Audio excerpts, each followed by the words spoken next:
warahmatullahi wabarakatuh.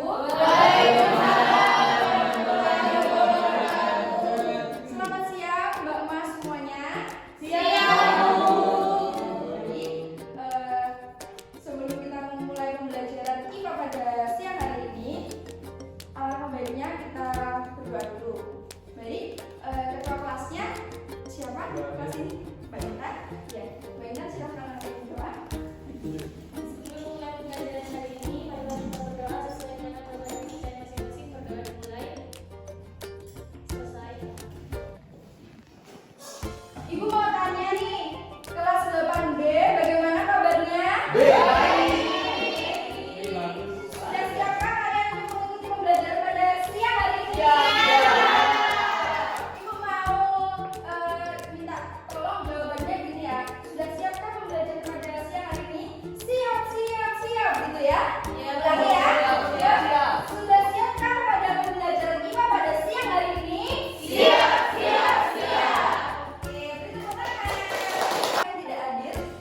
Ada yang tidak hadir? Rara guru. Rara, kenapa Rara? Katanya dia. Oh dia. Kita doakan semoga Rara cepat sembuh. Ya, kita melanjutkan pembelajaran yang kemarin masih tentang zat adiktif. Sekarang, apakah ada yang masih ingat apa itu zat adiktif? Ada yang masih ingat apa itu zat adiktif? Ya, apa Mas Taufik? Silakan. Yang menyebabkan kecanduan. Zat yang menyebabkan kecanduan, di mana ketika orang itu terus-menerus mengkonsumsinya, maka dia akan merasa tertarik untuk mencobanya kembali. Ya, betul. Tempat ini ada di sekitar rumah atau jalanan di kota Jember. Ingat ya, biasanya banyak sawah-sawah yang menanam tumbuhan tembakau ini. Ya. Nah, fun fact-nya di Jember itu adalah kota terbesar penghasil tembakau di Jawa Timur loh. Bahkan tahun 2022 kemarin produksi dari tembakaunya mencapai 27.000 ton. Dan itu tidak hanya digunakan di nasional saja, tetapi juga sampai diekspor ke luar negeri karena kualitasnya juga yang terbaik se-Jawa Timur. Beri tepuk tangan. Selain itu, ada yang berani nyebutin nggak manfaat dari menanam tembakau dari masyarakat Jember? Menambah ekonomi, Bu. Menambah ekonomi. Boleh. Untuk dibuat rokok. Dibuat rokok, bener banget. Mengobati luka luar, Bu. Mengobati luka luar, betul banget ya. Ibu tambahin, selain untuk mengobati luka luar, bernilai ekonomi yang tinggi, dan juga dia dapat menjadi pestisida. Pestisida khususnya untuk serangga. Jadi di dalam pestisida tersebut diisi sari dari tembakau tersebut untuk mematikan serangga pada sawah, pada ladang, pada kebun kayak gitu ya. Bisa dipahami? Bisa. Kembali pada zat adiktif, ada yang berani nggak nyebutin contoh-contoh dari zat adiktif? Saya, Bu. Narkotika, psikotropika, dan zat psiko lainnya. Oke, masih ingat ya berarti ya? Narkotika, apa? Psikotropika, dan zat psiko lainnya. Nah, itu sudah dibahas narkotika dan psikotropika. Sekarang kita masuk kepada materi zat psiko lainnya. Telah disebutkan oleh Mbak Isa, sudah benar. Jadi salah satu manfaat dari tembakau ini tadi adalah dibuat rokok. Dan rokok adalah salah satu contoh benda dari zat psikoaktif lainnya. Paham? Kita lanjut ke slide selanjutnya. Betul ya, jadi dari pengertian dari Mas Torik masih ingat semua bahwa zat aditif adalah zat atau obat yang memberikan efek kecanduan bagi penggunanya. Baik, ini Ibu sediakan berita yang masih fresh banget pada 12 Desember lalu dilakukan seminar di Fakultas Kesehatan Masyarakat Universitas Jember yang bertajuk seputar rokok dan warga Jember serta kaitan dari sosial, ekonomi, dan historisnya.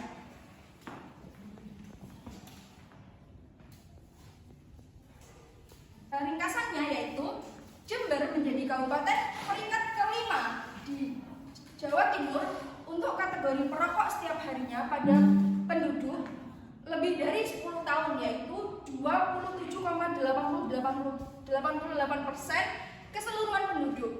Kemudian pada 2023 diperkirakan tingkat kematian di dunia akibat konsumsi rokok akan mencapai 10.000 orang setiap tahunnya, dan sekitar 70%-nya terjadi pada negara berkembang. Saya tambahkan lagi di sini yang seminar itu bernama Pak Taufan, yaitu salah satu dosen dari FKM, juga menyebutkan bahwa tingkat kematian akibat rokok itu sangat tinggi, bahkan mencapai 57.000 orang setiap tahunnya di Indonesia. Baik, selanjutnya kita akan melakukan percobaan sederhana terkait dari bagaimana sistematika terjadinya rokok yang masuk di dalam tubuh kita. Oke, nah ini Ibu akan berikan LKPD. Duduknya ini sudah sesuai dengan kelompoknya? Sudah. Ini kelompok A, kelompok B, dan kelompok C. Setuju? Setuju. Oke, ini Ibu bagikan LKPD-nya. Silakan nanti itu ada dua-dua, jadi satu LKPD untuk 2 orang ya.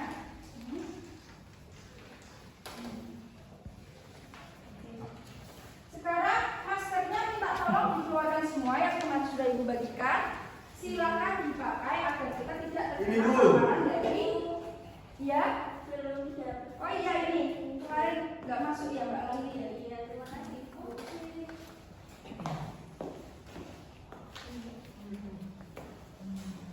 Saya juga memakai.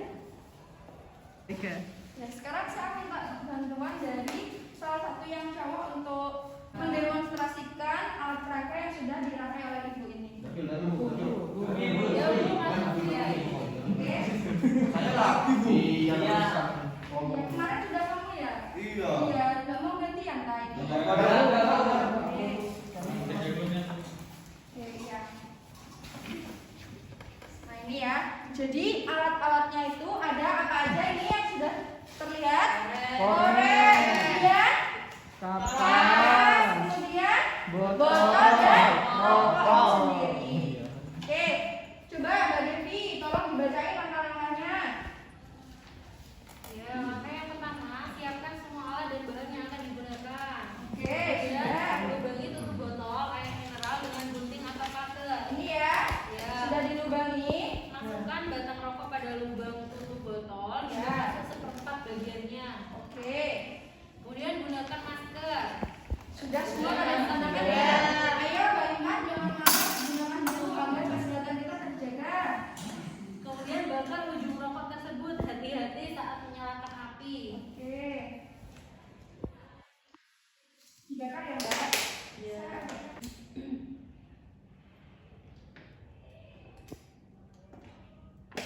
Oke.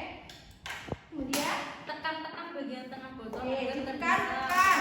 Lakukan hingga bagian tengah botol penuh dengan asap rokok. Hingga di dalamnya tuh banyak asap rokok ya. Pastikan di sini ditutup agar udara atau asapnya tidak keluar dari botol. Sudah. Ya. Rokoknya dimasukin berarti.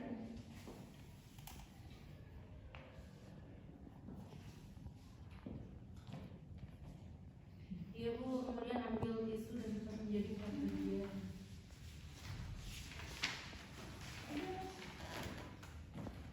Sudah ditutup.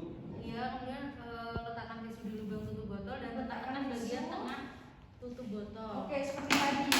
Ya, ini mekanismenya seperti orang merokok yang sudah melepaskan asap yang sebelumnya ditutup. Jangan terlalu ngegas. Takutnya temannya sakit. Sudah Bu, kemudian diamati perubahannya Bu. Oke. Wah, ternyata ada suatu perubahan yang terjadi pada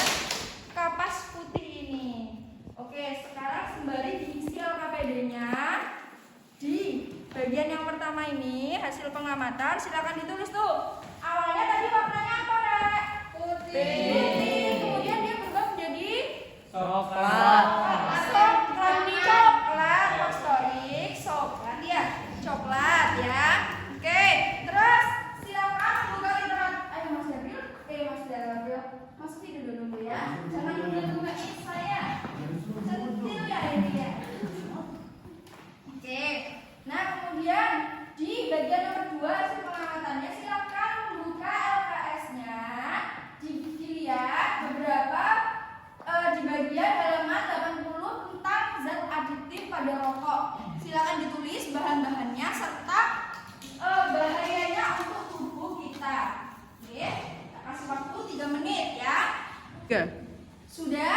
Sudah. Oke, selanjutnya di bagian yang ketiga yang A, di sini tertulis bahwa percobaan yang telah kami lakukan, apakah yang terjadi perubahan pada tisu atau kapas? Ditulis perubahannya apa ya. Ya, waktunya 3 menit juga. Silakan. 3, oke.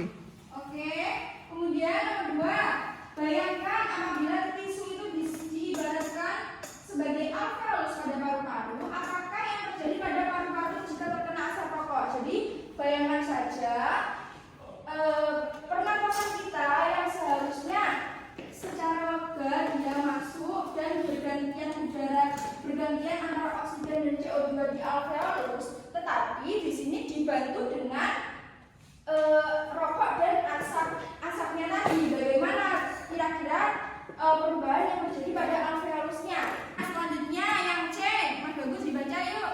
Bahaya apa yang dapat mengakibatkan rokok berbahaya? Nah, ini sesuai sama yang sudah dituliskan di tabel tadi ya. Silakan dilengkapi dan yang diminta adalah yang dapat memberikan efek kecanduan. Jadi salah satu yang ada di tabel tersebut manakah yang memberikan efek kecanduan, silakan dijelaskan lebih rinci di nomor 3. Kemudian nomor 4, Mas Bagus dibaca lagi. Bagaimana dengan pernyataan rokok dapat membunuh manusia? Oke, biasanya di dalam kemasan rokok ada tulisan merokok dapat membunuhmu. Nah, setujukah kalian dengan pernyataan tersebut? Silakan dituliskan, dituangkan pemikirannya. Oke, ya kira-kira sudah semua ya? Oke, Ibu minta salah satu dari kelompoknya maju semuanya di sini bertiga, silakan. Devi, Bu. Perwakilan dari kelompoknya, kelompok A, Aldi, Bu. kelompok B, dan kelompok C, silakan. Oke. Ya, di sini dari perwakilan kelompok A, dari kelompok B, dan kelompok C, silakan. Dari kelompok A menyebutkan hasil pengamatan 1 dan 2. Oke, berdasarkan dari hasil pengamatan kelompok kami dengan menggunakan indikator yang terjadi perubahan pada tisu yang awalnya berwarna putih, kemudian di akhir timbul bercak coklat hingga coklat kehitaman. Kemudian yang nomor 2 mengenai sebutkan zat yang berbahaya yang terkandung dalam rokok dan jelaskan dampaknya bagi kesehatan. Itu ada 4. Yang pertama, nikotin menyebabkan kecanduan. Yang kedua, tar mengandung bahan yang karsinogen. Yang ketiga, karbon monoksida merusak saluran pernapasan. Dan keempat, hidrogen cyanida merusak organ paru-paru dan pencernaan. Stop. Sampai sini jawabannya sama Mbak Intan? Sama juga ya punya informasi dari kelompok C. Oke, kita beri tepuk tangan untuk kita semua. Oke, selanjutnya pada analisis jawaban dari yang 3A dan 3B, silakan dibaca Mbak Intan.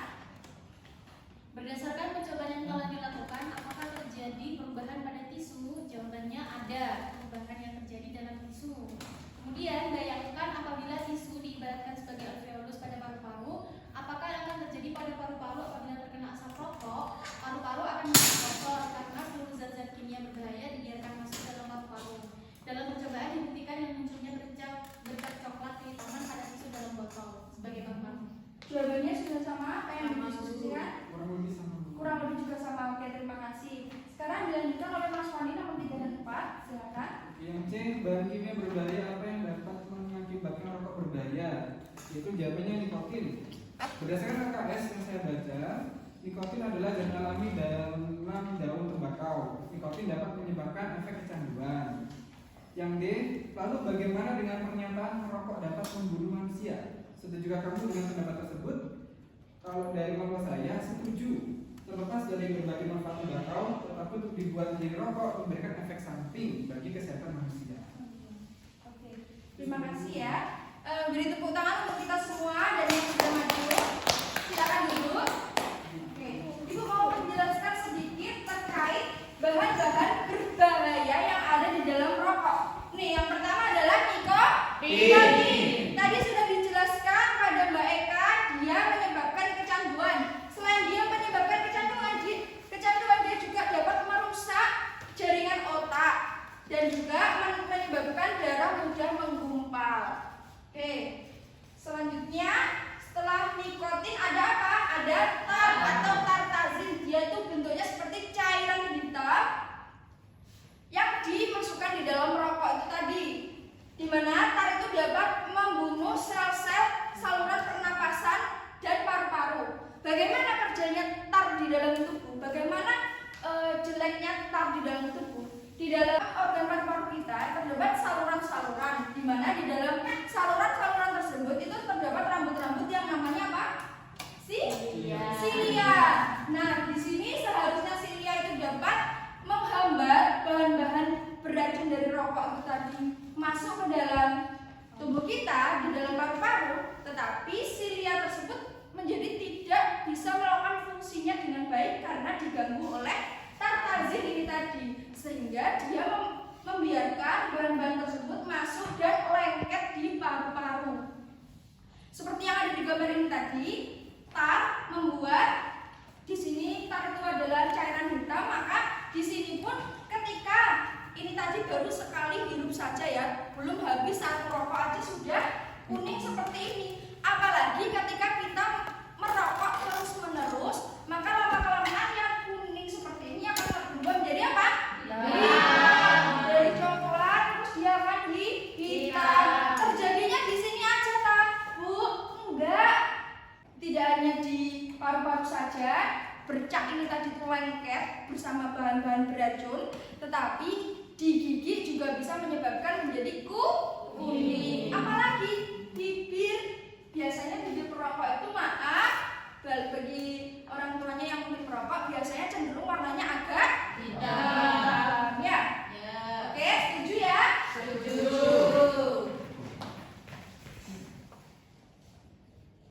Nah, zat yang selanjutnya yaitu pada asap biasanya mengandung karbon monoksida. Di mana? Nah, ini sel darah merah kita itu kan mengikat oksigen.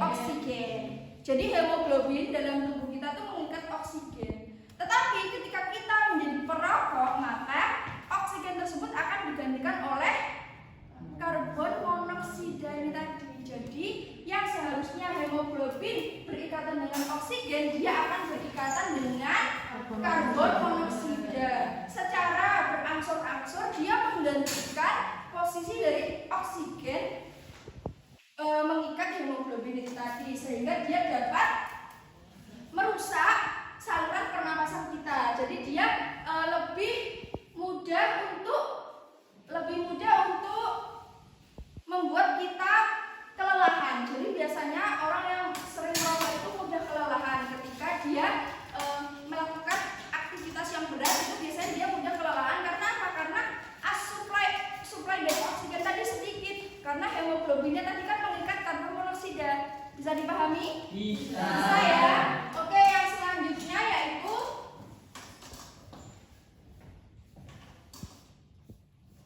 zat karsinogenik.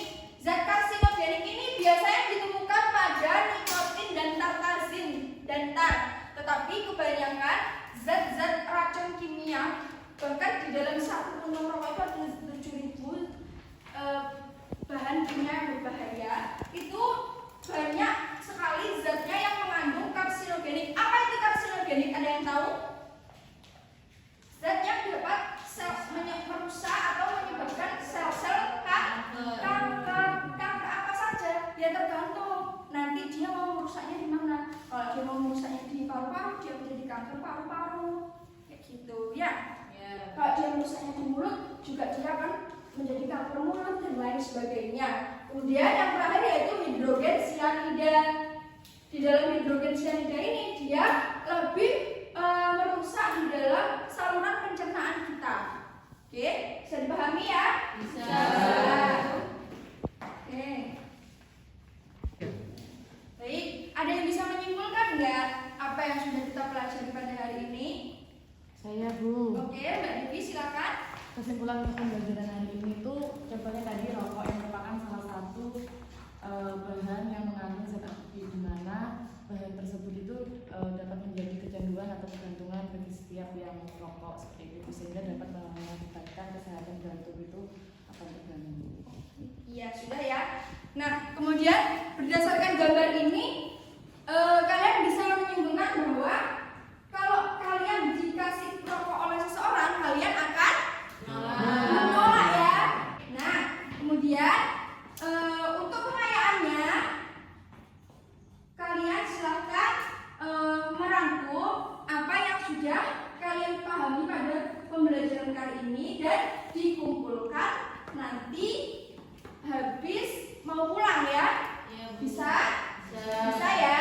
Nah, untuk PR-nya di rumah kalian silahkan mempelajari, membaca-baca, nggak apa-apa, merangkum juga lebih baik tentang materi selanjutnya. Apa materi selanjutnya? Sistem peredaran darah. Nanti akan dibahas lebih lanjut bagaimana hemoglobin itu mengikat oksigen. Oke? Bisa dipahami ya? Bisa. Oke. Ini kayaknya udah pada ngantuk ya. Ayo kita coba slogan dulu yuk. Slogannya itu begini. SMP Let's School Say No to Rokok, gitu ya. Yuk, 1, 2, 3. SMP Let's School Say No to Rokok. Ulangi, kurang semangat. SMP Let's School Say No to Rokok. Bagaimana pembelajaran kita pada siang hari ini? Cukup menyenangkan ya, meskipun keadaannya panas dan ngantuk ya. Iya. Ya. Tetapi ada nggak saran-saran untuk ibu ke depannya? Ada? Oh, minat game ya. Oke, mungkin nanti di pelajaran sistem peredaran darah kita bisa buat game yang lebih seru ya. Iya, Bu. Ya udah, karena ini sudah mendekati waktu istirahat, kalian juga mau makan dan sholat. Ibu akhiri pembelajaran pada hari ini. Silakan ketua kelasnya Mbak Intan, silakan bimbing doa. Sebelum menutup pembelajaran hari ini, mari kita berdoa sesuai dengan agama dan kepercayaan masing-masing. Berdoa dimulai.